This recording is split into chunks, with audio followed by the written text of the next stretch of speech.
5 amis, un rêve, un désir ardent d'une vie meilleure, loin des contraintes de Douala. Ils étaient jeunes, pleins d'espoir, aveugles aux périls qui les attendaient. Il y avait André, le leader discret, ses yeux reflétant une profonde aspiration à un avenir plus radieux. Sa petite amie, Marie, possédait un esprit fougueux et une foi inébranlable en leur mission. Jean-Pierre, le farceur, masquait sa peur par le rire. Son cousin, Franz, portait le poids des attentes de sa famille sur ses épaules.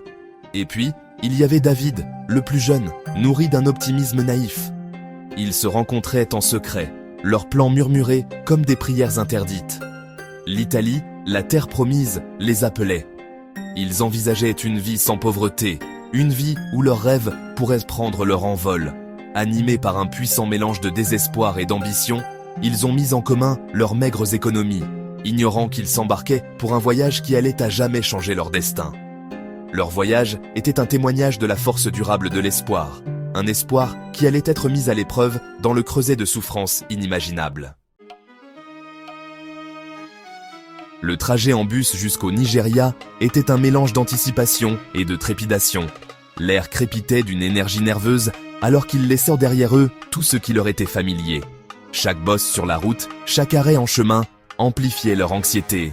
Plus profondément au Nigeria, ils voyageaient, les villes animées cédant la place à des villages poussiéreux. Le poids de leurs décisions pesait sur eux, mais il n'y avait pas de retour en arrière possible. Le Sahara se profilait, une vaste étendue de désert impitoyable. Leur guide, un homme buriné avec des yeux qui en avaient trop vu, leur promit un passage sûr. La confiance était une monnaie qu'ils ne pouvaient guère se permettre, mais ils n'avaient d'autre choix que de remettre leur vie entre ses mains. Le camion qui les transportait était un cercueil métallique, cuisant sous le soleil implacable. Les jours se confondaient avec les nuits, le désert s'étendant à l'infini devant eux, une entité monstrueuse déterminée à les engloutir tout entiers. Leurs rêves, autrefois si brillants, commençaient à vaciller sous le soleil brûlant du désert. Le désert était une maîtresse cruelle. Le soleil tapait sans merci, transformant le sable en un mirage scintillant. L'eau, denrée précieuse, était rationnée avec parcimonie. Leurs lèvres se gerçaient et saignaient, leurs gorges étaient desséchées et à vif. La faim leur rongeait le ventre, une compagne constante de leur désespoir croissant. Le camion avançait lourdement, une bête mécanique gémissant sous la fatigue du voyage. La mort est devenue une présence constante. Ils la voyaient dans les restes squelettiques d'animaux, nettoyés par les vautours, dans les yeux creux des compagnons de voyage qui succombaient à la chaleur impitoyable. La peur était un goût amer dans leur bouche, un nœud constant dans leur estomac. Pourtant, ils s'accrochaient à l'espoir d'atteindre leur destination, leur rêve comme une flamme vacillante face au vent implacable du désert. Ils avaient déjà tant enduré, le pire était sûrement derrière eux. Ils avaient tort.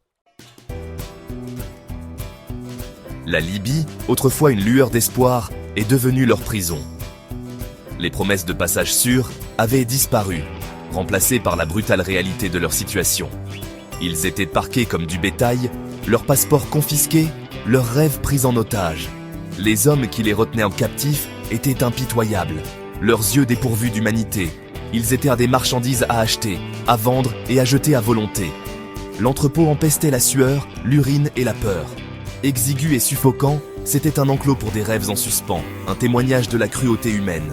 Ils étaient abattus, affamés et humiliés, dépouillés de leur dignité et de leur espoir.